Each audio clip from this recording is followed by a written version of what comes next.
Hi guys, and welcome to Outsourcing Angel. It's Linh here again. And in this video, I would like to help answer one of the questions from our audience. It goes, Kath and I have had discussions about what should we expect in terms of personalities of VAs and developers from other countries.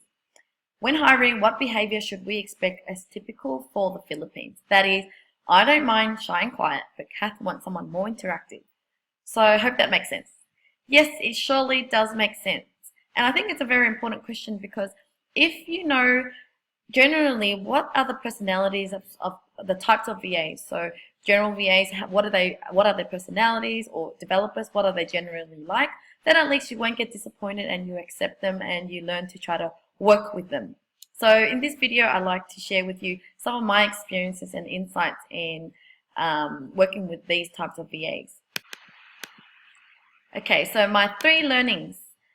Number 1, so general versus technical. So like your question goes, what are the general VAs like versus like a developer? Okay, I could generally say that general VAs come in all sorts of sizes. I'll say different types of personalities is what I mean. Majority of them are probably more bubbly and you can find them to be more interactive if you like. But the chances are when you're after a developer, I would say majority of them would be more the shy type. Because, I mean, at the end of the day, think about the job that they do for you. They need to spend all day focusing on codes. So their personality needs to be those that obviously don't need to be out socially with other people. They like to just sort of work alone and focus on the tasks that they've got at hand. So, yes, I have come across bubbly type of developers.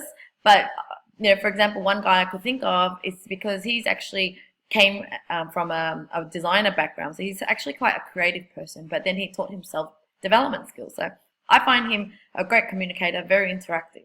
But that's very rare because majority of the developers, they don't really design very well.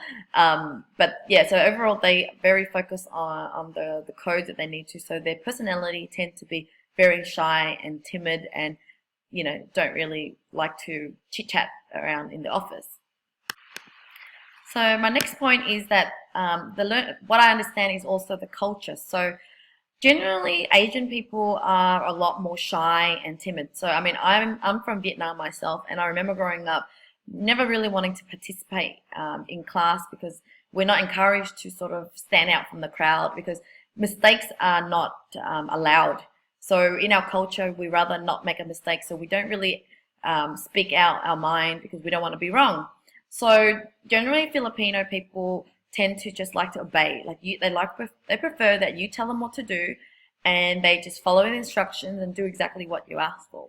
But over time, the VAs who have experience working with foreign clients, they basically over time develop a more open personality, more outspoken, more interactive. But generally, because of their culture, they're more shy. So that's what you need to understand about the culture.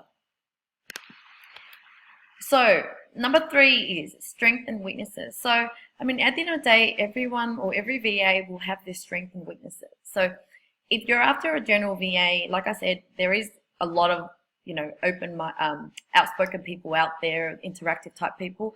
So you can be fussy and you can try to find the one that suits your personality.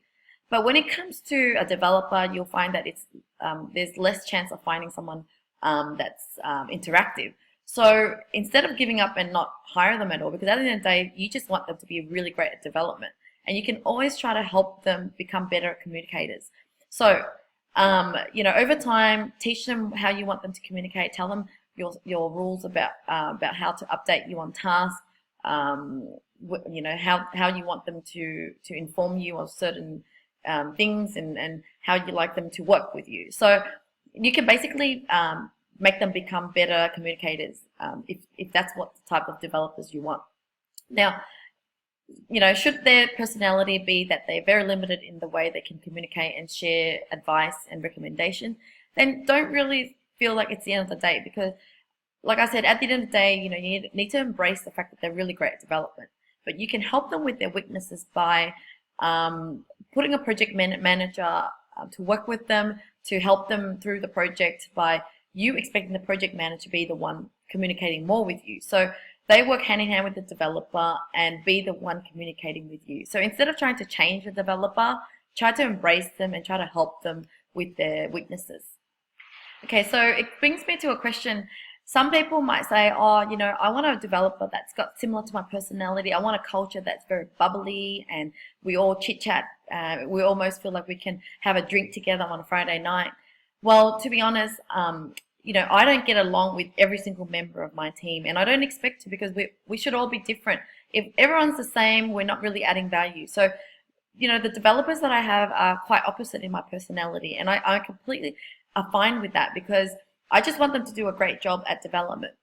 I don't spend, if they don't like to chat with me and be bubbly like me, that's completely fine, because that's not what's important in the job that they need to do for me. So don't try to find everyone to be the same as you, as long as they share the same value and ethics as you. So I mean, if your company is all about honesty and customer first, those are the things that they need to obey to and be good at. But they don't need to be the same as your personality. So don't mistaken at trying to find a developer or someone that's more technical to have that personality like you. So that's the tips that I have for you today. But if you have any further questions, or if I was unclear about anything, please feel free to email me at info@outsourcingangel.com.au. Thank you.